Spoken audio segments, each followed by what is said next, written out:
ഞങ്ങളുടെ ട്രെയിനറുടെ കല്യാണ വീഡിയോ നിങ്ങൾ കണ്ടു കാണും. ഇത് റിസപ്ഷൻ്റെ വീഡിയോ ആണ്. ഇതാണ് ഞാൻ വർക്ക് ചെയ്യുന്ന അർമാനി ഹോട്ടൽ. ഇവിടെ വെച്ചിട്ടായിരുന്നു ഫംഗ്ഷന്. ഇവിടെ വന്നപ്പോഴേ ചെക്കൻ്റെ പെങ്ങൾ പറഞ്ഞു, ചേച്ചി ഞങ്ങളുടെ നെയ്ബേഴ്സാണ്, ചേച്ചിയുടെ വീഡിയോ കാണുന്നതാണ്. ഈ കുട്ടിയാണ് BTS ആർമി ആയിരുന്നു കേട്ടോ. അതുകൊണ്ട് ഭയങ്കര സ്നേഹമായിരുന്നേ. എനിക്കും ഭയങ്കര സന്തോഷം തോന്നി. വന്ന് കയറിയപ്പോഴും ഞാൻ തിരഞ്ഞത് ചേച്ചിമാരെ ആയിരുന്നു. കാര്യം ഇപ്പോൾ കൈകൊട്ടികളുടെയും ഡാൻസിൻ്റെയൊക്കെ പ്രാക്ടീസ് കാരണം ചേച്ചിമാരുടെ കൂടെ ജിമ്മിൽ പോകാൻ പറ്റുന്നില്ല. എന്തൊക്കെയായിരുന്നു ഗ്രൂപ്പ് ഉണ്ടാക്കുന്നത്, ഡയറ്റിൻ്റെ ഫോട്ടോ ഇടുന്ന്, ഇവിടെ വന്നിരുന്നല്ല അടാറ് പോളിങ്. നാണം കണ്ടില്ല എല്ലാത്തിൻ്റെയും. ഇതൊക്കെ എൻ്റെ ഇത്താത്തമാരാണ് കേട്ടോ. ഞങ്ങൾ ജിമ്മിൽ എല്ലാവരും ഒരു ഫാമിലി പോലാണ്. പിന്നെ എൻ്റെ മുണ്ടക്കയും വ്ലോഗ് കാണുന്ന ഒരുപാട് പേരെ കണ്ടായിരുന്നു. പിന്നെ ഇതെൻ്റെ ജോസേച്ചിയാണ്. ഞങ്ങളെല്ലാം ഒരു ജിമ്മിലാണ് കേട്ടോ. ജോസേച്ചിയെ പോലെ തന്നെ ഇരിക്കുന്ന അടുത്ത് നിൽക്കുന്നവനാണ് ജോസേച്ചിയുടെ മകൻ. ചേച്ചിമാരെല്ലാം പെട്ടെന്ന് തന്നെ അങ്ങ് പോയായിരുന്നേ. അവരെ പറഞ്ഞയച്ച് കഴിഞ്ഞിട്ടാണ് ഞാൻ ഫുഡ് കഴിക്കാൻ വന്നത്. നല്ല ഒന്നാന്തരം കപ്പ ബിരിയാണി ഉണ്ടായിരുന്നു കേട്ടോ. എനിക്കിത്തിരി പുട്ടി കൂടിപ്പോയല്ലേ, സാരമില്ല, അഡ്ജസ്റ്റ് ചെയ്യാം. ഈ ഇരിക്കുന്നത് പെണ്ണിൻ്റെ അമ്മയും അമ്മാമ്മയും ചെക്കൻ്റെ അമ്മയാണ്. ഇതാണ് ചെക്കൻ്റെ അച്ഛൻ റോയങ്കള്.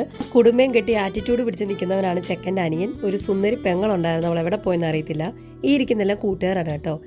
ഈ രണ്ട് ക്യൂട്ടീസ് ഉണ്ടല്ലോ, നന്നായിട്ട് പാടുവേ. അവരുടെ പാട്ട് കേൾപ്പിക്കാം.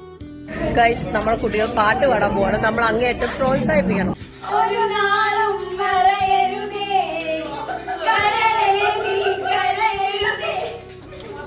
ഇതാണ് നമ്മുടെ ചെക്കനും പെണ്ണും. ഫ്രണ്ട്സ് കൊടുത്ത് ഗിഫ്റ്റൊക്കെ ഓപ്പൺ ചെയ്ത് നോക്കുമായിരുന്നേ. ഈ ഒരു ഗിഫ്റ്റ് ഭയങ്കര ഇഷ്ടപ്പെട്ടു കേട്ടോ.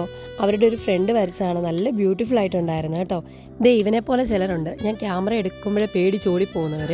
ഇവനാണെങ്കിൽ എന്നെ പോളേട്ടൻ എന്നാണ് വിളിക്കുന്നത്. സെനോറിറ്റ പോൾക്കയുടെ പോളില്ലേ, ആ പോള്. ലച്ചുവിൻ്റെ അമ്മ, ഞാൻ, സൗമ്യ, ഞങ്ങൾ അവസാനം വരെ ഉണ്ടായിരുന്നേ. പിന്നെ ഇവരുടെ കല്യാണത്തിന് മുൻപ് മുണ്ടക്കയം വ്ലോഗ് ചെയ്യാനൊക്കെ എൻ്റെ കൂടെ വന്നിരുന്ന ജീനയാണ്. ഇനിയിപ്പോൾ ഞാൻ ഒറ്റയ്ക്ക് പോകേണ്ടി വരും.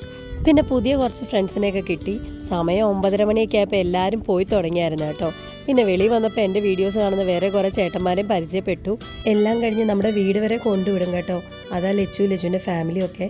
ശരിക്കും പറഞ്ഞാൽ നമ്മുടെ ഫാമിലിയിലുള്ളവർ പോലും ഇങ്ങനൊന്നും ചെയ്യത്തില്ല കേട്ടോ.